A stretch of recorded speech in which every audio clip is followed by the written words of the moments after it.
جی next question ہے، اگر کوئی عورت پلکنگ نہ کرے لیکن آئی بروز کو شیپ دینے کے لیے سائڈ کے بالوں کو سکن کے رنگ کی طرح ڈائی کر لے تو کیا یہ حلال ہے؟ یہ تو حلال ہی ہے جی، اس کی تو کوئی ممانعت نہیں ہے۔ دیکھیں جس چیز کی ممانعت ہے حرام کا فتویٰ اسی پہ لگے گا جس کو شریعت نے حرام قرار دیا۔ وہ صحیح بخاری اور صحیح مسلم کی متفق علیہ حدیث ہے کہ سیدنا عبداللہ ابن مسعود رضی اللہ تعالیٰ عنہ کہتے ہیں کہ اللہ تعالیٰ نے لعنت فرمائی ہے ایسی عورتوں پر جو گدواتی ہیں یعنی ٹیٹو بناتی ہیں، یعنی جسم میں کھدائی کرا کے سیاہی ڈال کے نشان بنانا، جس طرح کئی فٹ بالرز نے بنائے ہوتے ہیں اور افریقن لوگوں نے، آپ نے دیکھا نا، انہوں نے ٹیٹو بنائے ہوتے ہیں۔ یہاں پہ بھی لوگ یہاں پہ بنوا لیتے ہیں ٹیٹو اس طریقے سے۔ اور دوسری چیز فرمائی، ان عورتوں پہ لعنت ہے جو چہرے کے بال اکھاڑتی ہیں۔ ظاہر ہے اب چہرے میں ایک ہی بال ہیں جو عورت اکھاڑے گی تو لعنت ہے، اور وہ یہی والے بال ہیں، کیونکہ یہ بال اور یہ بال تو اس کے اگتے نہیں ہیں، اور اگر یہ بال اگ آئیں تو اس میں عورت پہ واجب ہے کہ یہ بال اکھاڑے گی۔ اس پہ پھر دوسری حدیث اپلائی ہو جائے گی، بخاری اور مسلم میں حدیث ہے، ان عورتوں پہ لعنت جو مردوں کی مشابہت کرتی ہیں، اور ان مردوں پہ لعنت جو عورتوں کی مشابہت کرتے ہیں۔ تو چونکہ عورت کی اب داڑھی نہیں ہوتی، تو اگر اس کی داڑھی نکل آئے تو اب اس کے لیے ضروری ہے کہ اس کو اکھاڑے، یا اس کے لیے ایسی کریم استعمال کرے کہ وہ بال جھڑ جائیں تاکہ اس کی مردوں سے مشابہت نہ ہو۔ اور اسی میں امپلائڈ ہے کہ مرد نے داڑھی رکھنی ہے تاکہ اس کی عورتوں سے مشابہت نہ ہو، لباس میں بھی، گیٹ اپ میں بھی، ہر لحاظ سے۔ تو دوسری وہ عورت جو چہرے کے بال اکھاڑتی ہے، اور تیسری وہ عورت جو دانتوں میں گیپ بنواتی ہے خوبصورت دکھنے کے لیے، یعنی نبی علیہ السلام کے مبارک زمانے میں یہ سارے معاملات چلتے تھے۔ یہ حدیث عبداللہ ابن مسعود نے بیان کی، بخاری مسلم دونوں میں آتا ہے۔ تو ایک عورت ان کے پاس حاضر ہوئی، اس نے کہا کہ میں نے سنا ہے کہ آپ یہ کہتے ہیں کہ اللہ نے لعنت فرمائی ہے ایسی عورتوں کے اوپر، تو میں نے تو پورا قرآن پڑھا ہے، مجھے تو کہیں نہیں ملا یہ چیز۔ ہائے ہائے ہائے ہائے، سر وہ پاکستانی عورت نہیں سی نا عاشق رسول، جو نہ دی عاشق رسول، نہ قرآن پڑھا نہ حدیث پڑھا، عاشق رسول۔ اس نے واقعی قرآن پڑھا تھا، اس کا بہت بڑا کلیم تھا۔ ہمارے تو حکمرانوں کا یہ حال ہے کہ قرآن کو حدیث کہہ کے، حدیث کو قرآن کہہ کے بیان کر رہے ہوتے ہیں، اور کئی چیزیں قرآن حدیث میں ہوتی نہیں ہیں اور وہ کہتے ہیں اللہ نے فرمایا ہے۔ ٹھیک ہے، میں آپ کو سائملٹینیس کنٹراسٹ بتا رہا ہوں۔ اور اس عورت نے آ کے صحابی کو کہا کہ جی میں نے قرآن پورا پڑھا، اس میں تو کہیں نہیں لکھا ہوا۔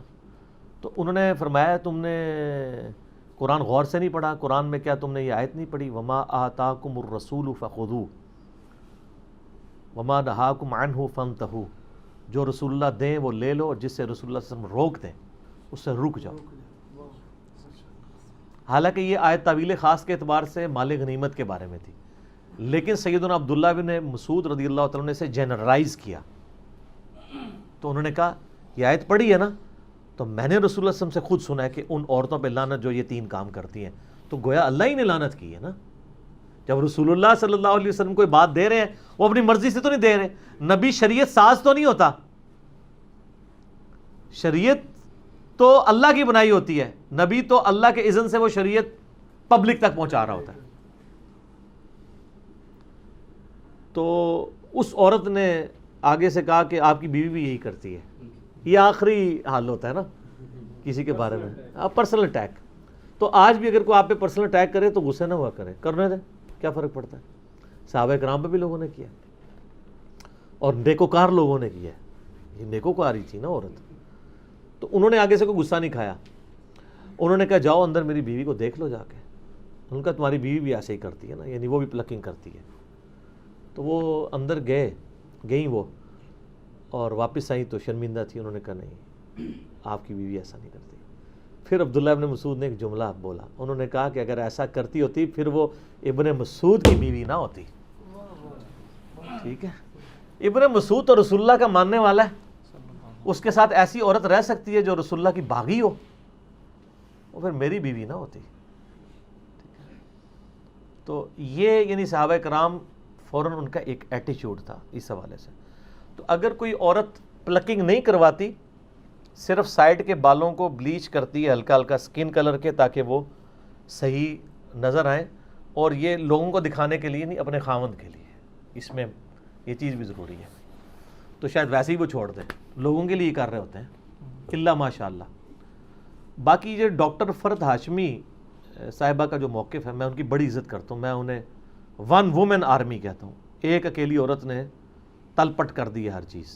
شیطان کے خلاف ایک مجاہدہ ہیں. ان کی جو اسٹوڈنٹس ہیں ان میں زیادہ تر یہ ایشو آیا ویب پلکنگ والا. انہوں نے کہیں ایک بات کی کہ اگر کسی کے بہت زیادہ یعنی بھویں چوڑی ہو جائیں تو وہ کر سکتی ہے کیونکہ وہ نیچر سے ہٹی ہوئی ہیں. اصل میں تو اسلام میں تخلیق بگاڑنے کی ممانعت ہے نا, جو اس حدیث میں بھی آیا نا, جو عبداللہ ابن مسعود علی, اس میں یہ بھی الفاظ ہیں کہ یہ تخلیق بگاڑتی ہیں, جو ٹیٹو بنوائیں یا یہ کریں یا یہ اکھاڑیں. تو اور قرآن حکیم میں سورہ نساء کی آیت نمبر 119 ہے وَلَآمُرَنَّهُمْ فَلَيُغَيِّرُنَّ خَلْقَ اللَّهِ. شیطان نے کہا تھا کہ اے اللہ میں اولاد آدم کو ابھاروں گا کہ تیری تخلیق کو وہ بدل دیں. تو اسلام میں تخلیق بدلنا حرام ہے. اسی کے تحت داڑھی مڑانا حرام ہے نا. اللہ نے مرد کی اگائی ہے, عورت کی نہیں اگائی. تو البتہ کچھ چیزیں تخلیق بگاڑنے میں ہی فطرت ہے, جیسا کہ زیر ناف بال یا بغلوں کے بال یا ناخنوں کا کاٹنا. اب یہ اللہ کی تخلیق کو آپ بگاڑ رہے ہیں, لیکن یہ فطرت ہے. یہاں پہ اس کو بگاڑنا فطرت ہے, ختنہ کروانا بگاڑنا ہے, لیکن وہ فطرت ہے. اس کا حکم علیحدہ سے آ چکا ہے. اور بخاری مسلم میں حدیث ہے کہ فطرت میں جو ہے وہ 5 چیزیں داخل ہیں. مونچھوں کا پس کرنا, ناخنوں کا کاٹنا, زیر ناف بال اور بغلوں کے بال جو ہے ان کو اکھاڑنا اور خطرہ کرنا. وہ ایک الگ سے ایک مسئلہ ہے. لیکن یہاں پہ جو مسئلہ ہے نا کہ اگر کوئی بلیچ کروا لیتا ہے وہ تو بالکل ٹھیک ہے, اس کو اکھاڑے نا. تو وہ میں فرد ہاشمی صاحبہ کا بتا رہا تھا کہ انہوں نے اس طرح کو بات کی کہ بہت چوڑے ہوں تو وہ کاٹ لیں تو خیر ہے. اب وہ اس کا نتیجہ یہ نکلا ہے کہ جو ہمیں خبر ہے فزیکلی کہ وہاں پہ ساروں نے ہی سمجھ لیے کہ ہمارے چوڑے ہی ہو گئے ہیں.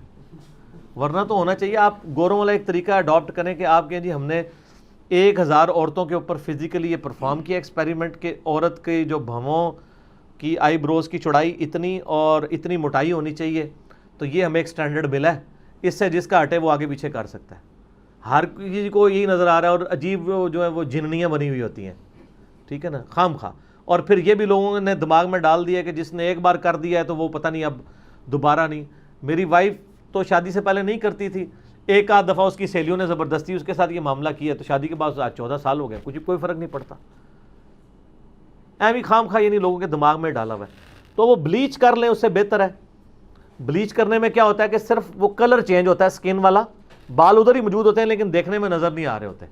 تو یہ بھی یعنی ایک آئی بروز کو شیپ دینے کا ایک طریقہ ہے, لیکن یہ جائز طریقہ ہے کیونکہ اس میں آپ بال اکھاڑ کوئی نہیں رہے. تو لہٰذا شریعت کا جو فتویٰ ہے نا وہ اس سے اٹھ جائے گا. فتویٰ لگانے کے لیے منوان ویسی چیز ہونا ضروری ہے. اور یہاں پہ میں ایک ضمناً ایک بات بتا دوں, صحیح بخاری اور صحیح مسلم میں حدیث ہے کہ نبی صلی اللہ علیہ وآلہ وسلم نے بالوں کی جو چٹیا ہے نا, یعنی اس میں پرانگدہ, بالوں کا پرانگدہ کرنے سے بھی منع فرمایا ہے. یعنی کوئی عورت بالوں کا پرانگدہ نہیں کر سکتی. جو چٹیاں بناتے ہیں نا تو عموماً ہماری عورتیں تو جو بوڑھی عورتیں ہیں وہی استعمال کرتی ہیں. یعنی انہوں نے وہ اون کا یا وہ دھاگے کی بنی ہوئی ایک چٹیا ہے وہ ساتھ جوڑ لیتے ہیں, وہ تو بالکل جائز ہے. لیکن عورت کے بالوں میں عورت دوسری عورت کے بالوں کا کرنا یہ حرام ہے. یہ چونکہ اکثر لوگ مسئلہ پوچھتے ہیں تو میں ضمناً بتا دیا کہ جس پرانگدے کی ممانعت آئی ہے احادیث میں وہ بالوں کا ہے. بلکہ صحیح مسلم حدیث ہے کہ حضرت معاویہ رضی اللہ تعالیٰ عنہ جب شام سے مدینہ شریف آئے تو انہوں نے ایک خطبہ دیا, اس میں انہوں نے ایک بہت بڑی چٹیا اپنے ہاتھ میں اٹھائی تھی. انہوں نے کہا کہ لوگوں تمہارے علماء کدھر چلے گئے ہیں, کیا رسول اللہ صلی اللہ علیہ وسلم نے ان چیزوں سے منع نہیں کیا تھا؟ اور میں دیکھ رہا ہوں کہ تم لوگ یہاں پہ مدینہ شریف کے اندر یعنی باقاعدہ اس کو یعنی یوز کیا جا رہا ہے. تو یہ باقاعدہ انہوں نے اس کو کنڈیم کیا کہ نبی علیہ السلام نے اس چیز کی ممانعت فرمائی ہے. البتہ جو عام پرانگدے ہیں وہ بالکل درست ہیں. اسی طریقے سے اگر کسی کے بالکل سر کے بال ختم ہو گئے ہیں مرد کے, اور سر کے اوپر وہ وگ لگانا چاہتا ہے بشرطے کہ وہ دھوکہ دے کے کوئی رشتہ نہ کرنا چاہ رہا ہو اس کی وجہ سے, تو وگ لگانے کی بھی اجازت ہے. اور جو پرماننٹلی فکسڈ وگیں ہیں ان میں آپ کو وضو کرنے کے لیے, غسل کرنے کے لیے اس کو اتارنے کی بھی ضرورت کوئی نہیں ہے کہ آپ کہیں کہ میں اتاروں گا. اس طریقے سے اب تو خیر اس سے بھی اچھی چیز آ گئی ہے, یعنی ہیئر ٹرانسپلانٹ والا مسئلہ ہے. وہ تو ویسے ہی ٹھیک ہے, وہ آپ کے اوریجنل بال ہیں وہ لگا دیے جاتے ہیں, اس میں تو ویسے کوئی ایشو نہیں ہے. تو یہ میں نے ساتھ ساتھ کچھ مسائل تھے جو اس سے ریلیٹڈ وہ میں نے بتا دیے تاکہ ایشو اس حوالے سے ریزالو ہو جائے. لوگ پوچھتے رہتے ہیں سوال اکثر, میری کوشش ہوتی ہے جو اس سے ریلیٹڈ چیزیں وہ ساتھ ساتھ بیان کر دی جائیں تاکہ کوئی مسئلہ نہ ہو. ٹھیک ہو گیا. علی بھائی اسی میں ضمناً سوال ہے، عورت یا مرد کے لیے ہاتھوں یا ٹانگوں سے بال ریموو کرنا کیا یہ بھی جائز ہے؟ اس کی کوئی حرمت اس طریقے سے تو آئی نہیں ہے کہ کوئی کہے کہ ہاتھ اور بال یعنی پاؤں کے بال ریموو کرنے کی کوئی مانعت ہو، لیکن اس کے ہم میڈیکلی تو نقصانات ہی دیکھ رہے ہیں. وہ ایک بار کرتے ہیں پھر بار بار ان کو مصیبت سے گزرنا پڑتا ہے. اور مجھے بتائیں یہ ٹانگیں جو ہیں اس طریقے سے بال ریموو کر کے اس میں سے کیا نکالنا ہے کسی نے؟ یہ ٹانگوں کے بال ریموو کر کے ان عورتوں نے پھر ٹخنوں سے اوپر شلواریں کرنا شروع کر دی تھی اپنی وہ نمائش کرنے کے لیے. تو اس طریقے سے ہاف سلیپ پہننا شروع کر دی لوگوں کے دکھانے کے لیے وہ کر رہی ہوتی ہے نا. اگر وہ کہتا ہے خامدوں کے لیے کر رہی، خامد ہی عورتیں گال کوئی نہیں مننی ہے. ٹھیک ہے. اور مجھے حدیث یاد آ گئی، بخاری مسلم میں حدیث ہے، نبی صلی اللہ علیہ وآلہ وسلم نے فرمایا کہ مجھے اللہ تعالیٰ نے جہنم دکھائی تو میں نے اپنی امت کی عورتوں کی اکثریت جہنم میں دیکھی. استغفر اللہ، اللہم اجرنا من النار، آمین. تو اس لیے کہ یہ ناشکری ہیں. تو صحابہ نے کہا علیہم رضوان کہ یہ اللہ کی ناشکری کرتی ہیں؟ ان کا نہیں، اللہ کی نہیں کرتی، اپنے خامدوں کی کرتی ہیں. اور نبی اسلام نے اس کے اوپر جو جملہ ارشاد فرمایا بڑا زبردست ہے. آپ فرمایا ان عورتوں کا یہ حال ہے اگر پوری زندگی ان کا مرد ان کے ساتھ حسن سلوک کرتا رہے اور کبھی کوئی مسئلہ چھوٹا سا بھی مس ہینڈل ہو جائے تو یہ کہتی ہیں جب سے تیرے پاس آئی ہوں میں نے سکھ کا ایک دن بھی نہیں دیکھا. یہ نبی اسلام نے ارشاد فرمایا اور بخاری مسلم دونوں میں یہ حدیث ہے. تو اچھا یہ حدیث آپ یاد رکھیں، آپ کو بڑا مزہ آئے گا. میری بیوی جب میرے ساتھ لڑ رہی ہوتی ہے تو میں فوراً یہ حدیث یاد کرتا ہوں اور مسکراتا ہوں. تو وہ پوچھتی ہے کیوں؟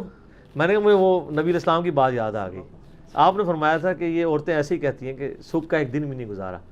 تو بالکل وہ نظر آ رہا ہے. تو جب آپ یہ بات کرتے ہیں نا تو اگلے بندے کا غصہ ویسے ہی ٹھنڈا ہو جاتا ہے اگر وہ مسلمان ہے تو. ٹھیک ہے.